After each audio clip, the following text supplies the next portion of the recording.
Hey everybody, it's your boy Captain Hunter coming at you again. Your boy Captain Hunter coming at you again. Thanks so much for checking out this episode, of LMH Consulting Services, right? So over here we're trying to make sure that we are doing the best we can to make sure that interactions between the police and the public are optimized, and we're talking about police issues and things along those lines and all that. So I want to do this episode. Well, it's ironic because I spent much of the weekend, past couple of days here, going over, making what I thought was a nice video and using edits and cuts and all that kind of stuff, right? Only to find out that the persons that I had were trying to quote and trying to get their insight, they end up giving me a block. Fortunately, it didn't count as a strike against my my channel, but whatever. So I did Native Land Pod features Angela Rye, Tiffany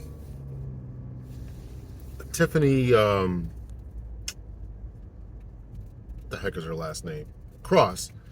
Tiffany Cross and Andrew Gillum. Angela Rye was longtime pundit on CNN. I don't know if she's still there or not. And Tiffany Cross was had a show on MSNBC, and Andrew Gillum, of course, ran for governor of the state of Florida, lost to Ron DeSantis. And what I think Ron DeSantis played the race card when he talked about monkeying around and things like that. I think it was the former mayor of Andrew Gillum was the former mayor of Tallahassee. So these three individuals had their their connections, their problems with the powers that be, and end up getting terminated. Asked that their services be taken elsewhere, however you want to say it nicely. So they started their own podcast, and they're only in like week or episode 2 or 3 or something like that, and it's gaining a lot of steam, and a lot of people are very much interested in what they have going on and all that. So I did too. And so they did an episode called America is, in capital letters, IS, is a racist country. I did I want to hear what they had to say, so therefore, you do the snippets and clippets and all that. So once I uploaded it, again I got blocked. So I'm not gonna try to go all that and try to re-edit it down and all that. So I'm just gonna do this. So I'm gonna try to answer the question. So is America a racist country? And I want to tie this into another podcast that I listened to. Brother Coleman Hughes, I think his name is. I'm pretty sure that's his name. For some reason, people are enamored with this guy. I mean, he gave a talk before Congress. He's 27 years old, same age as my son. He's doing big things. I'm certainly not hating on that. But why this guy is seen as such a... I don't know why. I don't know who this guy is. I don't know if he won some awards when he was in high school or what. He's got a bachelor's degree from Columbia. Ivy League school. So he's certainly a smart guy. Very soft-spoken, well-spoken, very, very precise and thoughtful in his words and all that. So I don't know. People just love this dude. So anyway, I listened to a video. I watched a podcast of his that was actually 2 years old. And it was him and a guy named Charles Murray. Charles Murray, if anybody doesn't know, Charles Murray wrote a book it was released in 1994, I believe, called The Bell Curve, and received a lot of hate, a lot of controversy, because essentially what he said is that there's standard deviation points in the bell curve, the statistical measures that African Americans have a certain level of intellect that does not meet that of white individuals or Asian individuals. So, for various reasons, received a lot of pushback. I always meant to read that book. I always meant to read it. So just a little, just kind of let me just pause right here for a second. I have 2 degrees in psychology, so and we study intelligence in psychology, right? You study behavior, how the mind works, all that kind of stuff. So you take a look at intelligence, and so I understand why his work received the hate and the criticisms that it did, because he did not take into account. And again, I haven't read the book, so I'm just reading and understanding, things that were said about it, and incorporating that what he did say on the podcast that I watched, and what Coleman Hughes called him out on. So when you look at intelligence,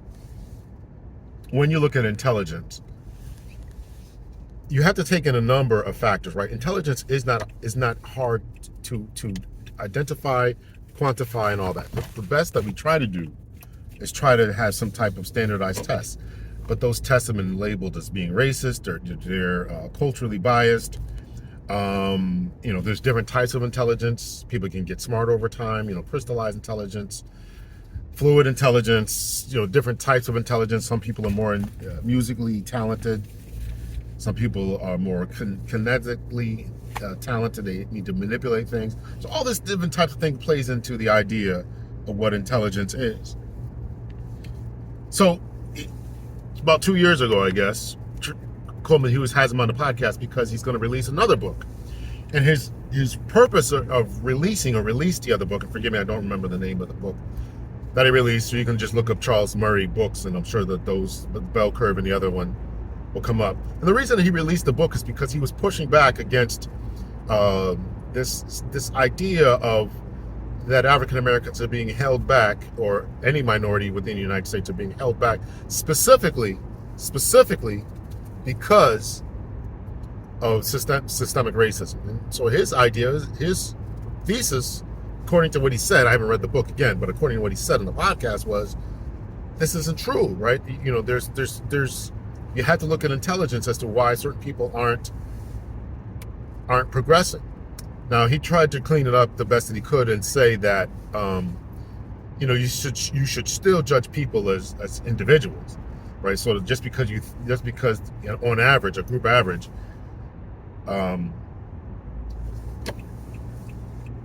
just because on a group average they don't score as high, doesn't mean that when you meet somebody in a grocery store, or at a park, or at a lecture or something, that you just assume that they are less than you. But I don't know how you get around that, and I'm not going to go down that rabbit hole. I don't know how you get around that. But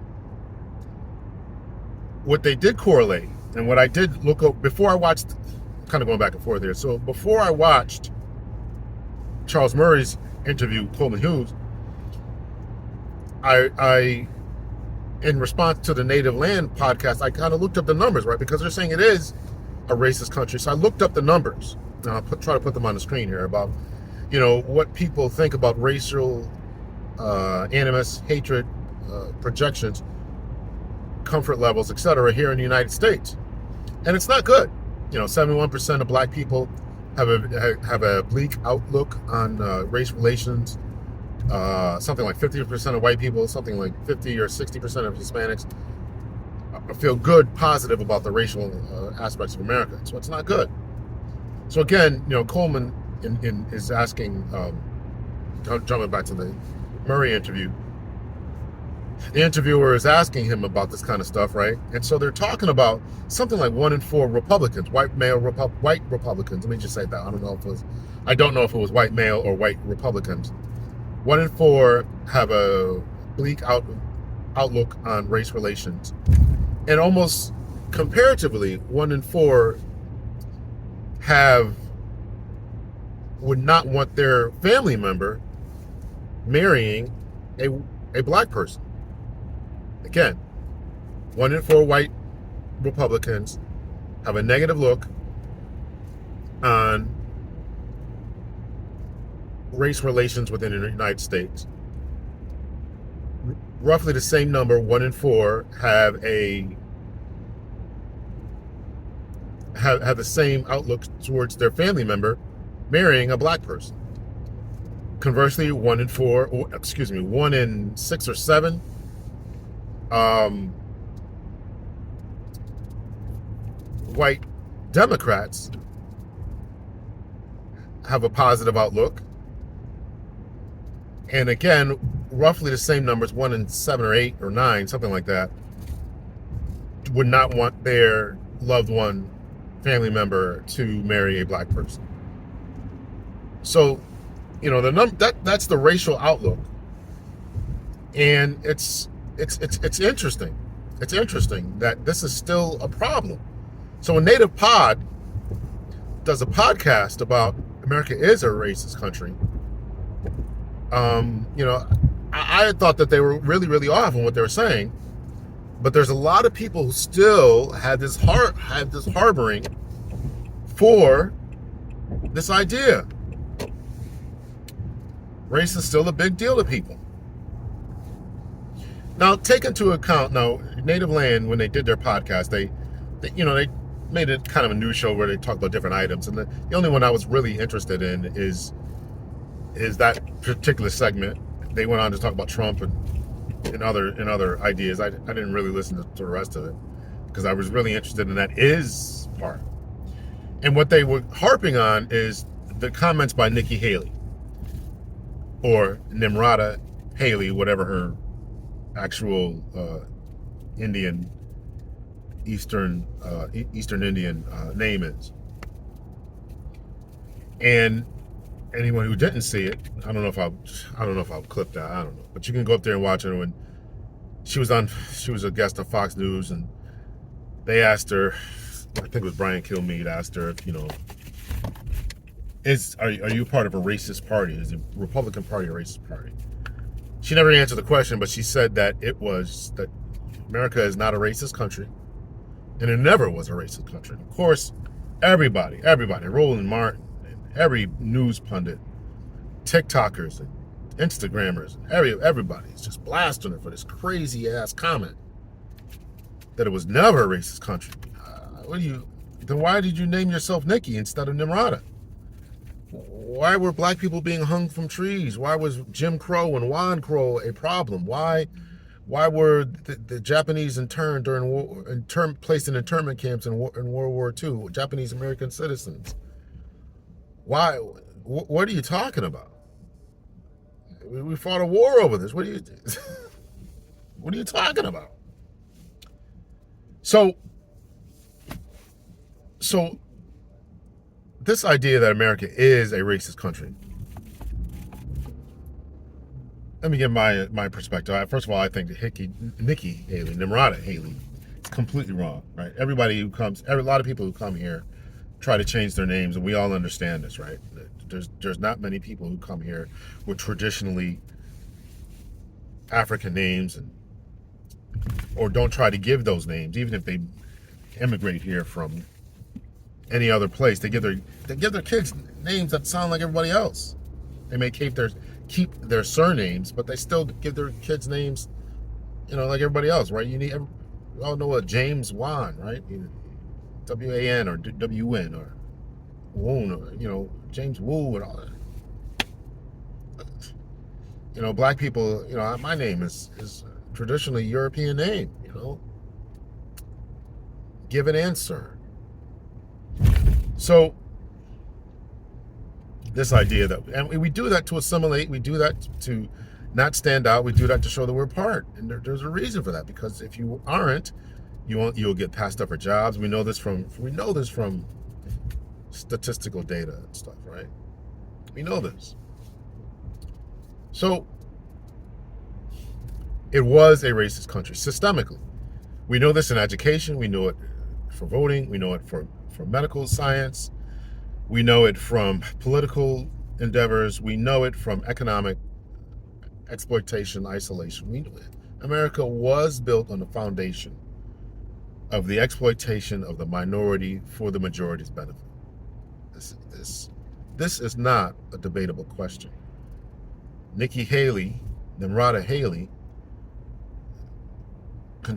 says this type of nonsense because she's appealing to the base that believes that they ought to feel good about miracle, right? Land of the free, home of the brave, America, right? Red, white, and blue, we bleed it.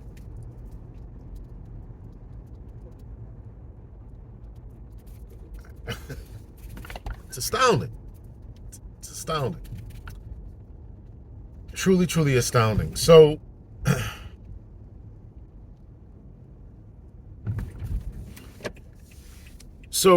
my thoughts about this are, it's concerning the law enforcement aspect. That's why I'm talking about this. Is we have to be willing to really take things and be honest about where we're at and what we're doing and where we're going.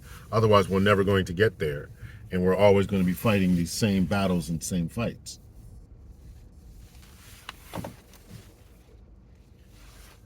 So, systemically, I would say America is not a racist country. And that part, I would agree with Charles Murray, and I'll get back to him in a second here. I would agree with Charles Murray that we had to take a look at, what's going on. Now, to Coleman Hughes' point, I know I'm going all over the place, but I promise I have a destination here. To Coleman Hughes' point when he asked the question about, Coleman Hughes pressed him about culture. This is something that Thomas Sowell, another a black, he's just a great thinker, according to some. Thomas Sowell is said it's about culture, right? If you spend, I watched you watch all this stuff. Watch a clip about Kobe Bryant, late great Kobe Bryant. We talked about practice and telling his daughter to practice for 3 hours a day, right? Because everybody else is practicing one and a half hours every other day or twice a week. But if you practice 3 times a day, you're going to get better. If we took that same emphasis and put it into education, that you have to practice and do homework 3 hours a day, whatever you put your best effort in is what you're going to progress in. So that's the standard and that's the method. So to Coleman's point, he asked the question of Charles Murray, what about culture, right? And how do we fix it? And Charles Murray, kind of acquiesced to that, which I appreciate. He said, listen, okay, well, how do we change the culture? How do we change that, right? Because he said that we've done everything, right? And you can't legislate your way out of this mess. You can't legislate your way out of this mess. By that, you mean passing initiatives, giving more computers in schools. You can't, have different homework programs and all this. It may help with some test scores, help with some reading scores, and help with all this. But at the end of the day, it's about culture and what the parents and the community prioritize. And if you don't prioritize education, then your scores continue to be low. And we're going to continue to look in a certain negative light. That was Coleman Hughes' point. That was Thomas Sowell's point. And Charles Murray actually agreed with that. So maybe... So to say that black people, and here's where all the controversy comes from, is that to think that we are inherently, genetically incapable, inferior is incorrect, and that's where the controversy came with Charles Murray. So let me tie that again to the Angela Rye, Tiffany Cross, Andrew Gillum situation. We have to take a look at the systemic problems that have traditionally held us back, which I agree with, that were essentially and effectively, I should say, eradicated in the 1960s, 65, 60, 64, 65, 67, 68, all these different measures and laws being passed. But many of them didn't really kick in until the 80s or 90s, right? And even along the way, we had ups and downs and mass incarceration and this drug law and this, that, So it's been an uphill battle and struggle to get us to where we need to be. So let me finish this off. I don't think that America is a systemically racist country. I think that there are some elements of racism in it, obviously. There's some racist people with some racist ideologies who would drag us back to the 1940s if they could. But it's up to us to maintain a level of discipline, education, perseverance, in order to make us the best versions of ourselves that we could and should be. So I'll leave it off right there. I don't think that it is. And to say that it is, saying that today is, these people have a podcast. They've been posts on television shows, run for mayor, and they're saying that it is. I'm not saying that it wasn't. I'm not saying that there aren't still some hurdles to jump over. But many of those hurdles are the ones that we have erected for ourselves. And to Coleman Hughes' question, how do we change the culture? And Charles Murray agreed with that. How do we change the culture? So Andrew Gillum, Cross, and Rye, their pod really has to permeate, and all podcasts really have to permeate the culture and say this is what we have to do, and we have to get the culture continues to reward itself.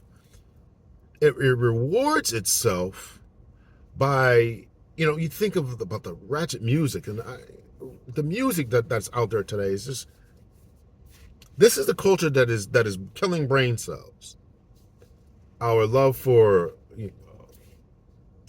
that type of ratchet behavior, music, television shows, Real Housewives, all that kind of stuff is brain rotting stuff. So how do we change the culture? How do we change the culture? So let me know your thoughts, your opinions, and let me know your thoughts and your opinions. Let's keep the conversation going. If you made it this far, make sure that you rate, subscribe, and share.